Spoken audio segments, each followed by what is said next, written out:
ओम श्री परमात्मने नमः। ओम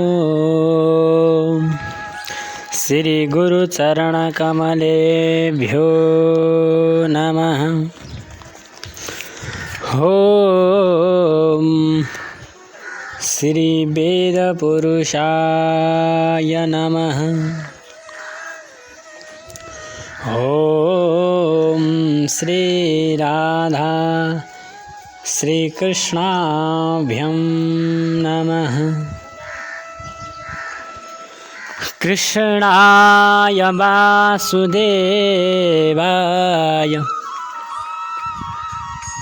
हरये परमात्मने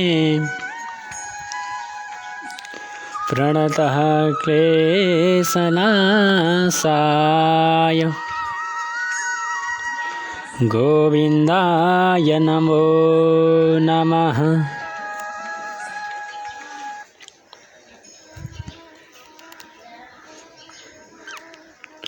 यं प्रव्रजन्तमनुपेतमपेतकृत्यं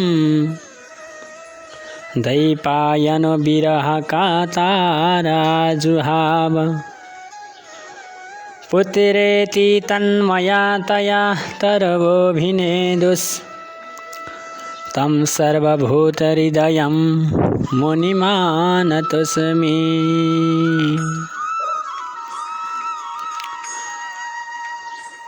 परम मंगलमय परात्पर अकारण करुणा वरुणालय भक्त वांछा कल्पतरो तडित ज्योति विनिन्दित पीताम्बरधारी भगवान जगत का पति श्री का पति हामी सबै का पति श्री कृष्ण को प्रत्यक्ष वाङ्मय मूर्ति श्रीमद् भागवत ज्ञान महायज्ञमा हजुरहरू समक्ष मैले आज भागवतको महात्म्यको प्रथम अध्यायको बारेमा विस्तृत जानकारी गराउन गइरहेको छु, जहाँ सुत सौनकादि र नारद सनकादिको भेट भएको छ। त्यस कथालाई मैले हजुरहरू समक्ष राख्न गइरहेको छु।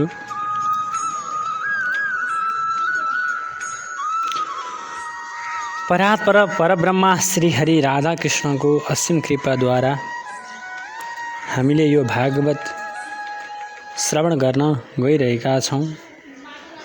अर्थात् मैले हजुरहरू समक्ष यो भागवत को महात्म्यको प्रथम अध्यायको कथा हजुरहरू समक्ष मैले श्रवण गराउन गइरहेको छु। अब यस महात्म्य प्रारम्भमा व्यासजीले मङ्गलाचरण गर्नुहुन्छ। कुनै पनि कर्म गर्नु पूर्व मङ्गलाचरण गर्ने बानी बसायौँ भने हामीले कार्य सजिलै समापन हुन्छ। व्यासजी मङ्गलाचरणमा भन्नुहुन्छ, सच्चिदानन्दरूपाय विश्वोत्पत्त्यादिहेतवे तापत्राय विनाशाय श्रीकृष्णाय वयं नमः। भगवान का 3 स्वरूप छन्, सत चित र आनन्दमय।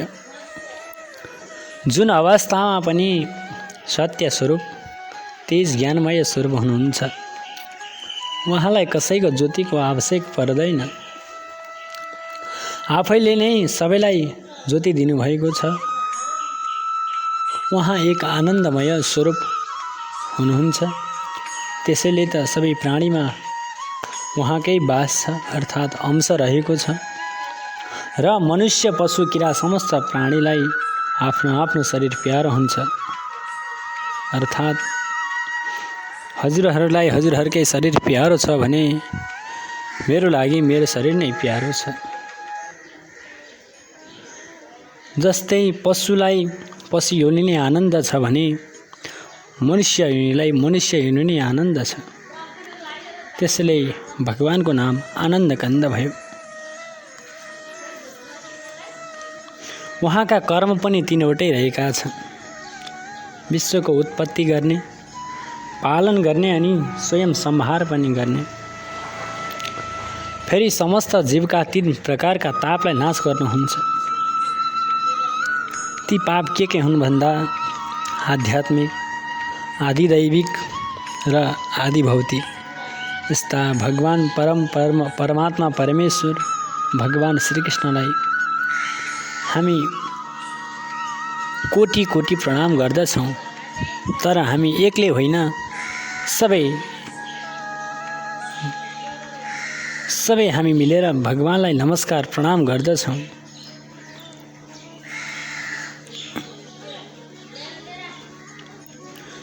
यम प्रव्रजन्त मनुपेत मपेत कृत्यं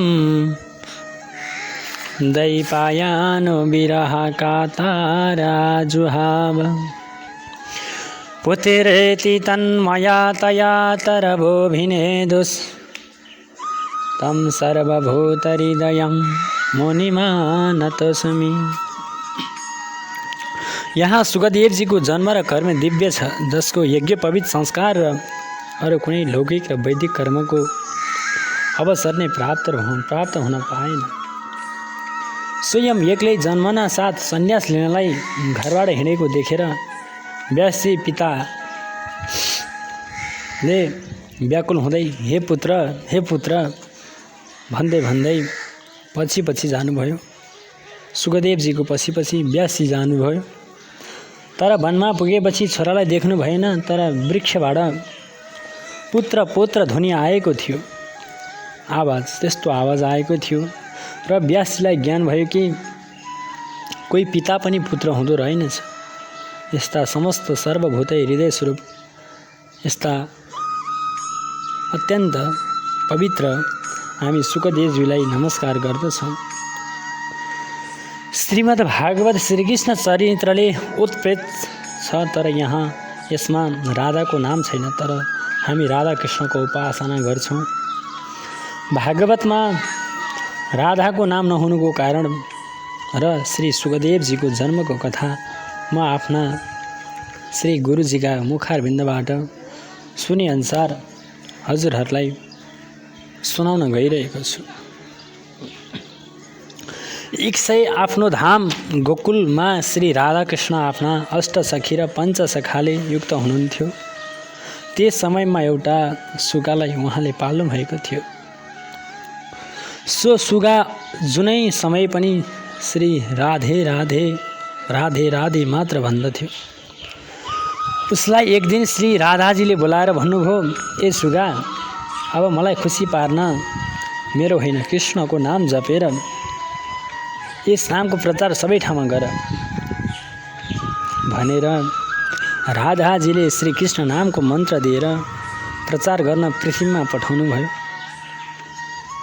त्यो सुगा कैलाश पर्वतमा एउटा सुगाबाट जन्म लिन पुग्यो। त्यही अवसरमा कैलाश पर्वतमा भगवान शङ्कर नभएको मौका जानी नारदजी श्रीमन नारायण नारायण भन्दै टुप्लुक्क कैलाशमा पुग्नुभयो।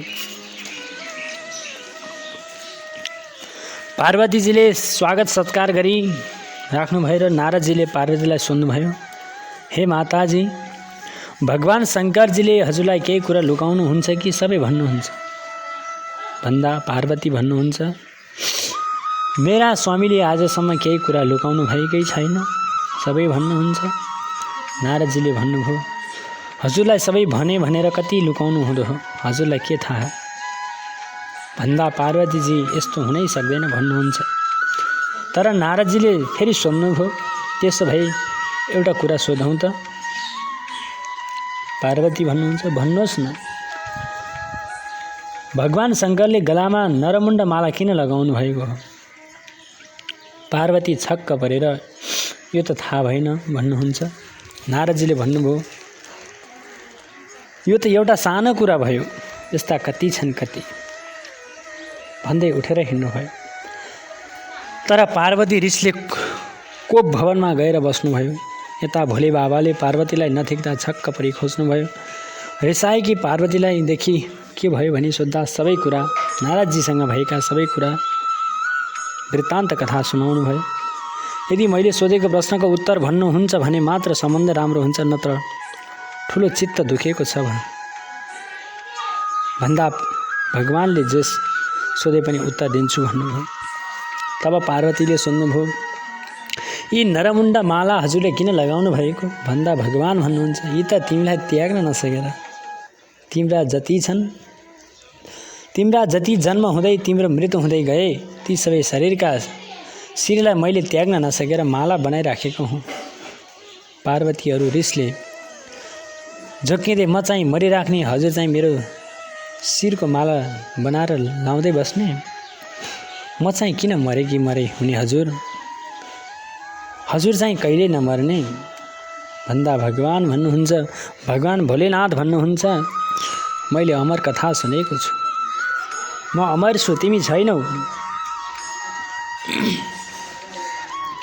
पार्वती भन्नुहुन्छ, त्यस भए मलाई पनि अमर कथा सुनाएर अमर बनाउनुहोस् न त भनेर जिद्दी गर्दा एकान्त ठाउँ चाहिन्छ भनेर भगवानले भन्नुभयो र लानुभयो र सबै जीवजन्तुलाई भगाई पार्वती आउनुभयो र भगवान शङ्करजीले एक रुखका फेद मुनि बसी आफ्नो डम्बरू बजाई बचे कुचेका सबैलाई भगाउनु भयो र पार्वतीलाई यही भागवत रूपी अमृत पार गराउन लाग्दा भन्नुभयो, यही हो अमर कथा हो। तर एक आसनबाट नउठी ननिदाई सुरुदेखि अन्तसम्म नियमपूर्वक सुन्दा मात्र अमर हुन्छ भनिराख्नुभयो र आफू ध्यानमग्न भएर कथा भन्दा सुन्नेले सुनेर नसुनेको कसरी थाहा पाउने भन्दा पार्वतीले म बिचबिचमा ओम ओम भन्दै गरौँला भनी कथा प्रारम्भ भयो। यता त्यो रुखमा सुगाको अन्डा थियो, त्यो फुटेर बच्चा बाहिर निस्कियो। सुरुदेखि कथा सुन्न थाले 10वां स्कन्द पुरा भई श्रीकृष्ण उद्धव संवाद प्रारम्भ भयो। पार्वती निदाउनु भएछ र त्यो सुगाको बच्चाले अमर कथामा अलिकति बाँकी रह्यो भन्ने जानी पार्वतीको जस्तो स्वर बनाई ओम ओम गरेर शिवजीले अमर कथा सकी जय जयकार मनाउँदा पार्वती भन्नुहुन्छ, प्रभु अरू कथा भन्नु न, भगवानले कथा सकियो भन्नुहुन्छ, तिमी कहाँ गएकै थियौ? पार्वतीले भन्नुहुन्छ, म निदायक थिएँ प्रभु। त्यस भए ओंकार कसले लगायो भनी माथि हेर्दा सुगा देखेर यो सुगा अमर भएछ भनी त्रिशूल लिएर खेद्दै जाँदा व्यासकी पत्नी बिटिका स्नान गरेर के सुकाउन घाममा बसेकै समयमा हाई आएर मुख बाउँदा त्यो सुगा सानो भएर उनका मुखबाट पेटमा पुगी बस्यो। पछि संसारमा जन्म लिँदा मायाले खेर्छ भनी जन्म भएन। 12 वर्षपछि पिताको आग्रहले जन्म लिएर कसैलाई नहेरी वनतिर यात्रा गर्नुभयो सुकदेवजी महाराज। उहाँको नाम नै सुकदेव हो। यस्ता सुकदेवजी महामुनिले नै यो भागवत भन्नुभएकाले यो श्रीमद् भागवतमा राधाको नाम छैन, किनभने राधा सुकदेवजी गुरु हुनुहुन्छ। नीतिले गुरुको नाम भन्ने अधिकार दिएको छैन। फेरि उहाँ गुरुप्रति श्रद्धा थियो। गुरुको नामको एक अक्षर भन्दा नै उहाँलाई गुरुको समाधि 6 महिनासम्म लाग्थ्यो। त्यसैले प्रेम ज्यादा भएकाले गुरुको नाम उच्चारण गर्न सक्नु भएन। रा शब्दोच्चारणेन मूर्छा षण्मासनावधि सुकनोच्चारितं नाम सर्वदा प्रेम तत्परा। यसरी सुकदेवजीले एक्लैको चरित्र गान गर्नुभएको छ। राधा श्रीकृष्णको सम्पूर्ण कथा र विवाह स्वयं ब्रह्माजीले भाण्डी रवाटमा गराएको प्रसङ्ग गर्ग संहितामा विस्तृत वर्णन पाइन्छ। यस्ता श्री सुकदेव मुनिलाई हामी बारम्बार नमस्कार गर्दछौँ। नैमिसारण्य नाम गरेको क्षेत्रमा शौनकादि नामका ऋषिमुनिहरू कथारूपी अमृतपान गर्नको लागि सद्गुरुको प्रतीक्षामा हुनुहुन्थ्यो। सो समय सुतजीको आगमन भयो। सौनकादि 88,000 ऋषिले स्वागत सत्कार गरी आसनमा बसाली प्रश्न गर्न थाल्नुभयो। हे गुरुदेव, हामी अज्ञान रूपी अन्धकारमा छौँ। हजुरसँग ज्ञान रूपी ज्योति छ। त्यस ज्ञानले हाम्रो अन्धकारलाई कथाको सारले नाश गरिदिनुहोस् न र यो कथा भक्ति ज्ञान वैराग्यलाई बढाउनेवाला होस्। मायाबाट छुटकारा मिलोस्। यस कलियुगले गर्दा प्राय सबै जीव आसुरी स्वभावका बनेका छन्। त्यस्तालाई श्रेष्ठ र दैवी शक्ति सम्पन्न बनाउने उपाय के छ प्रभु? श्रेयभन्दा श्रेय साधन र श्रीकृष्णलाई प्राप्त गर्ने साधन यस समय हामी सुन्न चाहन्छौँ। चिन्तामणिले लोक संसारमा सुख दिन्छ, कल्प वृक्षले स्वर्गमा सुख दिन्छ भने गुरु प्रसन्न हुनुभयो भने ठुला ठुला योगीहरूलाई पनि दुर्लभ वैकुण्ठ लोक प्रदान गरिदिनुहुन्छ।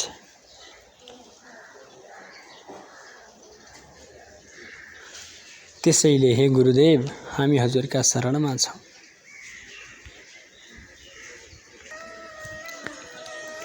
यसरी गरेको प्रश्नको सुतजीले प्रशंसा गर्नुभयो कि हे सौनक हो, तिमीहरूको हृदयमा भगवानप्रति प्रेम छ। त्यसैले म विचार गरेर सम्पूर्ण सिद्धान्तको निष्कर्ष सुनाउँछु, जसले जन्म मृत्युको भयलाई नाश गर्छ। कालरूपी सर्वका मुखमा भएका व्यक्तिका लागि श्रीमद् भागवत शास्त्र कलियुगमा किरण तेजका साथ भाषित छ। मनलाई शुद्ध गर्न यसभन्दा अरू साधनले असम्भव छ। फेरि धेरै जन्मको पुण्य भाग्यको उदयको छ भने मात्र यो कथा श्रवण गर्ने अवसर प्राप्त हुन्छ। नत्र कथा सुन्न पुराण लगाउन मन नै लाग्दैन। जब सुखदेवजीले राजा परीक्षितलाई गङ्गा किनारमा सुनाउन लाग्दा स्वर्गबाट देवताहरू अमृतको कलश लिएर आएर सुखदेवजीसँग भने, हामीलाई यो भागवत कथारूपी अमृत सुनाइदिनुहोस् न। राजालाई यो हाम्रो घडाको अमृत पिलाइदिनुहोस्। अमृत पिए भने 7 दिनमा यिनको मृत्यु हुँदैन भनेर आएका थिए। सुखदेवजीले विचार गर्नुभयो, देवताहरूमा श्रद्धा र भाव रहेनछ, यी त अभिमानी रहेछन्। भागवतको कथा किन्न आएका रहेछन्, जबकि यो कथाको केही किमत नै छैन। यो त जसमा श्रद्धा छ उसलाई मात्र सुन्ने अधिकार छ। तिमीहरू अभिमानले सुन्न पाउँदैनौ, जाओ। यो कथा अमृत कहाँ, त्यो तुच्छ अमृत कहाँ? यो कथा सुन्न अमृत नलाई श्रद्धा लिएर आएका भए म सुनाउने थिएँ। अब म सुनाउँदिनँ, जाओ भनी आफ्ना स्थान पठाएर राजालाई 7 दिनसम्म यो भागवत सुनाएपछि सुन्दर विमान आयो र राजा परीक्षित मुक्त भएर भागवत धाम जानुभयो। यस्तो देखेर ब्रह्माजीले एउटा तराजु लिएर 17 पुराण एउटा पल्लामा र श्रीमद् भागवत महापुराण एउटा पल्लामा राखेर तौलिँदा भागवत राखेको पल्ला भारी भएर अरू 17 पुराण राखेको हल्का भएर माथि उठ्यो। हो, यो भागवतको गहकिलो बनाएर महत्त्वदेखि ऋषिमुनि सबै सम्पूर्ण छक्क परे।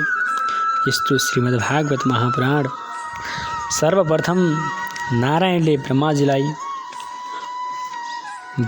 नारदजीलाई, नारदजीले वेदव्यासजीलाई, व्यासजीले सुखदेवजीलाई र सुखदेवजीले राजा परीक्षितलाई सुनाउनु भएको प्रसङ्गको कथा आज मैले हजुरहरू समक्ष सुनाउन गइरहेको छु।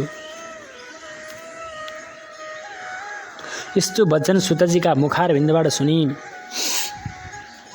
सौनकादिले प्रश्न गर्नुभयो कि लोक विग्रह मुक्त नारदजीले कसरी कहाँ बसेर सनकादिहरूका मुखारविन्दबाट कथा सुनाउनु भयो? नारदजी त कहिले एक ठाउँ बस्नुहुन्न थियो।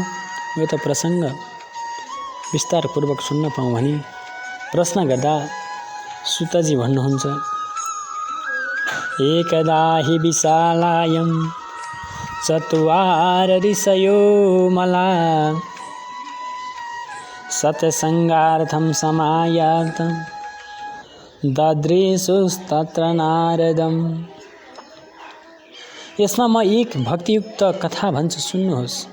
एक समय विशालपुरीमा यी 4 जना सनक, सनन्दन, सनातन र सनत कुमार यी 4 भाइ ऋषिहरू सत्सङ्ग गर्नका निमित्त बस्नुभएको थियो। त्यसै समयमा उहाँ नारदजी नै दौडाउँदै आउनुभयो र ऋषिहरूले देखेर सोध्नुभयो, कथम ब्रह्माण्डी नमुख कुत चिन्ता तुरो भवान् त्वरितम गम्यते कुत्र कुतश्चागमनम तब। हे ब्रह्मपुत्र नारद, हजुरलाई के को यस्तो ठुलो चिन्ता पर्यो र दुःखी देखिनुहुन्छ? कहाँबाट यति चाँडो र कहाँसँग हिँड्नु भएको हो? कोही गृहस्थीको सम्पत्ति नोक्सान भएर त्यही चिन्तामा कुदे जस्तो हजुरलाई के भयो भनेर सोध्नुहुन्छ र नारदजी भन्नुहुन्छ, हे ऋषिवर हो, म पृथ्वीमा नघुमेको स्थान कहीँ छैन, तर मनलाई शान्त दिने स्थान कहीँ भेटिन। काशी, पुष्कर, प्रयाग, गोदावरी, श्रीरङ्ग, सेतुबन्ध, हरिक्षेत्र, कुरुक्षेत्र यी सबै ठाउँमा पनि मन शान्त भएन, किनकि धर्मलाई कलियुगले मित्र बनाएर राखेछ। त्यसैले यहाँ सत्य, तप, दया, दान सबै लोप भएछ। केवल मानवले आफ्नो पेट पाल्न पाए भने म ठुलो हुँ भन्ने भएका रहेछन्। नाम एक थोक छ तर काम ठिक उल्टो छ। सन्यासीले घर छोड्न सकेनन्, विरक्तले परिग्रह धेरै गरे कुनै आश्रममा रहेनन्, योगी सिद्ध ज्ञानी रहेनन्। यसरी कलिरूपी दानवले धर्मका साधनलाई भस्म गरिदिएछ। यस्ता कलिका दोष हेर्दै जाँदा यमुना किनारमा पुगेँ। त्यहाँ भगवान श्रीहरिको लीला भइसकेको रहेछ। त्यहाँ मैले एक आश्चर्य देखेँ। एउटी सुन्दरी तरुण अवस्थाकी स्त्री दुखी र नजिकै 2वटा वृद्ध छोराहरू लडिरहेका छन्। ती स्त्रीलाई 100औं स्त्रीहरूले सेवा गर्दा पनि मनमा शान्ति छैन। टाढैबाट नारदजी आएको देखि उनले आत्तिएर भन्न लागिन्, भो साधो क्षणं तिष्ठ मचिन्ताम अपि नाशय दर्शनम तव लोकस्य सर्वथाग हरम परम। नारदजीलाई ती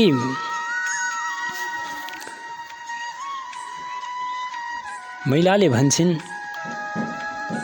अथवा ती सुन्दरीले भन्छन्, हे महात्माजी, एकछिन बस्नुहोस् न, मेरो चिन्ता नाश गर्नुहोस् न। हजुरहरू जस्ता महात्माको दर्शन समस्त पाप राशिलाई नाश गर्नेवाला हुन्छ। जब मनुष्यको भाग्यको उदय हुन्छ तब हजुरहरू जस्ता महापुरुषको दर्शन प्राप्त हुन्छ। आज मेरो भाग्यको उदय भएछ। केही वचन भनेर मेरो दुःखलाई शान्त गरिदिनु न। यस्ता दिन वचन सुनेर नारदजी भन्नुहुन्छ, हे देवी, तिमी को हौ? यी तिम्रो सेवा गर्ने को हुन्? फेरि तिमीलाई के को चिन्ता परेको छ? सबै कुरा मलाई बताऊ त भनेर नारदजीले सोध्नुहुन्छ। भन्दा युवती भन्छन्, अहम भक्तिरिते ख्याता इमौ मे तनयौ मतौ ज्ञान वैराग्य नामानौ कालयोगेन जर्जरौ। हे नारदजी, मेरो नाम भक्ति हो। यी सुतेका 2वटा मेरा छोरा र ज्ञान र वैराग्य हुन्। म द्रविण देशमा जन्मिएर कर्नाटकमा बढेकी हुँ, हुर्केकी हुँ। गुजरातमा जाँदा म बुढी भएँ र त्यस स्थानलाई छोडेर यस पावन वृन्दावनमा आएपछि म त युवती भएँ, तर मेरा यी छोरा वृद्ध भए। त्यसैले मेरो यी गङ्गा र यमुना सरस्वतीले मूर्तिमान भएर सेवा गर्दा पनि मनमा सुख छैन। अब त यी छोराहरू बुढा भएकाले यो स्थान पनि छोडेर अन्यत्र नै जाउँ कि जस्तो लाग्दैछ। माता तरुणी तर पुत्र वृद्ध भएकाले म ज्यादै चिन्तित छु। हजुर बुद्धिमान र योगनिधि हुनुहुन्छ, यसको कारण के होला भन्नुहोस्। तब यस्तो वचन सुनि, ती युवतीको यस्तो वचन सुनि नारदजीले केही क्षण ध्यान गरी सोचेर भन्नुहुन्छ, हे भक्ति, यो समय नै यस्तो छ। यस कलियुगले गर्दा यस्तो भएको हो। यो दारुण कलिले योगका मार्ग लुप्त भएका छन्। तिम्रा पुत्रलाई पनि यही कलीको प्रभाव हो। तर वृन्दावनलाई धन्य छ जहाँ भक्ति यति निश्चिन्त भएर बस्न सक्छिन्।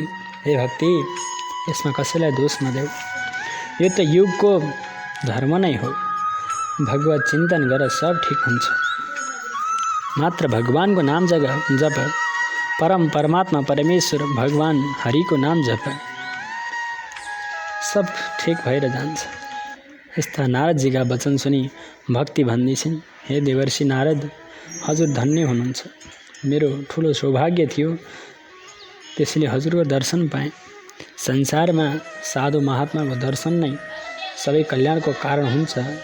त्यसैले भनिएको छ, जयति जगति मायं यस्य कायधवस्ते वचन रचनमेकं केवलं चाकलय्य ध्रुवपदमपि यतो यत् कृपातो ध्रुवोऽयं सकलकुशलपात्रं ब्रह्मपुत्रं नतास्मि।